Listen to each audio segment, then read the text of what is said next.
Assalamualaikum warahmatullahi wabarakatuh. Perkenalkan, nama saya Muhammad Reza Winanda. Saya dari kelas PAIA semester 5. Di sini saya akan mempresentasikan hasil review skripsi saya dengan jenis penelitian biografi. Kita mulai dari identitas skripsi. Adapun judulnya yakni nilai-nilai pendidikan karakter dalam buku Mr. Crack dari Parepare dan relevansinya dengan kompetensi kepribadian guru PAI. Skripsi ini ditulis oleh Farida Uswatun Hasanah dari IAIN Ponorogo pada tahun 2018. Selanjutnya masuk pada bab pertama yakni pendahuluan. Di sini ada latar belakang. Nah, adapun permasalahannya yakni seperti yang diketahui, banyak fakta adanya kasus-kasus tentang rendahnya kepribadian yang dimiliki oleh seorang guru. Hal ini dapat dilihat dari tindakan kekerasan yang dilakukan oleh sejumlah guru di beberapa lembaga sekolah, baik berupa kekerasan fisik maupun kekerasan psikis. Adapun alasan penelitiannya ini, guru adalah orang yang sangat berpengaruh dalam proses belajar mengajar. Oleh karenanya, guru harus betul-betul membawa peserta didiknya pada tujuan yang ingin dicapai. Juga guru harus mampu mempengaruhi karakter kepribadian siswanya melalui karakter yang ia tampilkan selama proses pembelajaran. Nah, ini screenshot bukti data pra penelitian.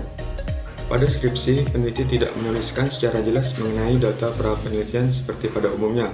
Nah, namun ada beberapa pernyataan yang menurut saya dapat dijadikan acuan sebagai data pra penelitian. Selanjutnya ada pertanyaan dan tujuan penelitian. Nah, adapun pertanyaan penelitiannya, peneliti menuliskan 2 pertanyaan dan tujuan penelitiannya pun terdapat 2 tujuan. Menurut saya mengenai pertanyaan dan tujuan penelitian pada skripsi tersebut sudah tepat karena sesuai dengan pokok bahasan yang akan diteliti dan juga sesuai dengan latar belakang permasalahan.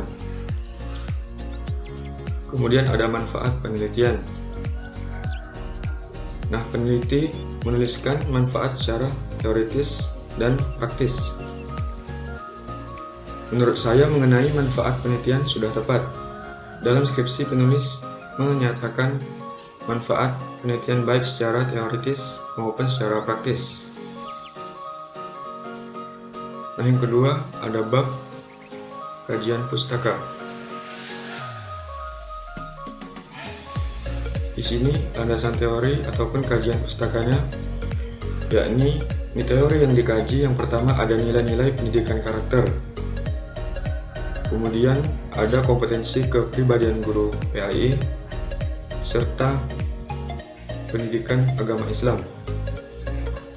Nah, menurut saya mengenai kajian teori ataupun kajian pustaka pada skripsi sudah tepat karena teori-teori yang peneliti kaji tidak melebar keluar dari bahasan yang akan diteliti. Nah, namun masih terdapat beberapa sumber kajian yang tidak dicantumkan halaman atau tahun terbitnya. Juga terdapat beberapa sumber kajian yang sudah lama yang dicantumkan peneliti, yakni contohnya buku Zakiyah Darajat yang tahun terbitnya 1992. Selanjutnya ada kajian penelitian terdahulu atau relevan. Nah, yang pertama ada skripsi dari Rahayu Ningsih yang berasal dari IAIN Ponorogo, jurusan Pendidikan Agama Islam pada tahun 2017 yang berjudul Nilai-nilai Pendidikan Akhlak dalam Biografi Kiai Haji Hashim Asy'ari. Yang kedua ada skripsi dari Yunida Nur Apriani dari UIN Sunan Kalijaga, jurusan Pendidikan Agama Islam pada tahun 2013 yang berjudul Nilai-nilai Pendidikan Karakter dalam Kepemimpinan Khalifah Salahuddin Al-Ayyubi dan relevansinya terhadap pendidikan agama Islam.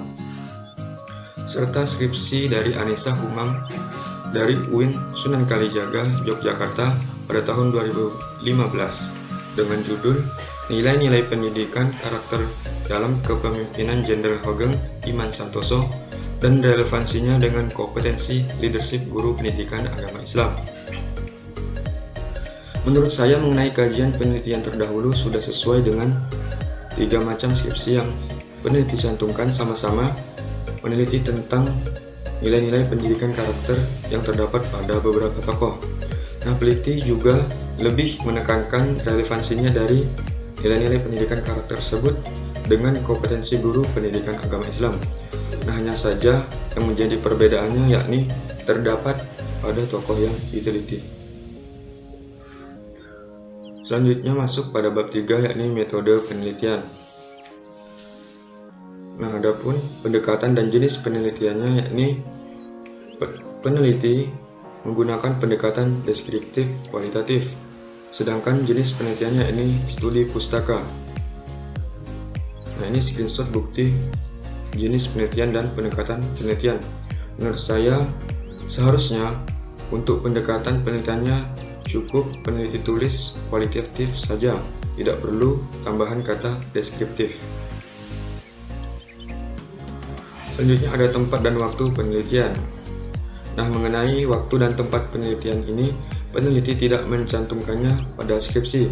Namun jika dilihat dari segi waktu penelitiannya, skripsi tersebut terbit pada tahun 2018. Selanjutnya ada sumber data penelitian. Nah, peneliti menuliskan baik sumber data primer dan sumber data sekunder. Menurut saya mengenai sumber data penelitian, peneliti membagi 2 data, yakni data primer dan data sekunder. Nah, namun jika ditelaah bahwasanya jenis penelitian kajian pustaka ini dikaji melalui dokumen-dokumen seperti buku, majalah, surat kabar, dan lain-lain. Nah, sehingga itu semua termasuk pada data sekunder. Kemudian ada teknik dan instrumen pengumpulan data. Nah, pada 2 pertanyaan penelitian, teknik yang digunakan yakni teknik dokumentasi. Adapun instrumen atau alat pengumpulan datanya yakni buku, majalah, surat kabar, catatan, dan sebagainya terkait dengan B.J. Habibie dan dokumen-dokumen lain yang relevan dengan tema penelitian. Selanjutnya ada teknik pemeriksaan keabsahan data. Nah, pada skripsi tidak dicantumkan teknik pemeriksaan keabsahan data. Seharusnya peneliti dapat menggunakan beberapa teknik seperti kredibilitas, debentabilitas, triangulasi, dan lain-lain. Dan yang terakhir ada teknik analisis data. Pada skripsi ini, metode analisis data yang penulis gunakan yaitu metode deskripsi.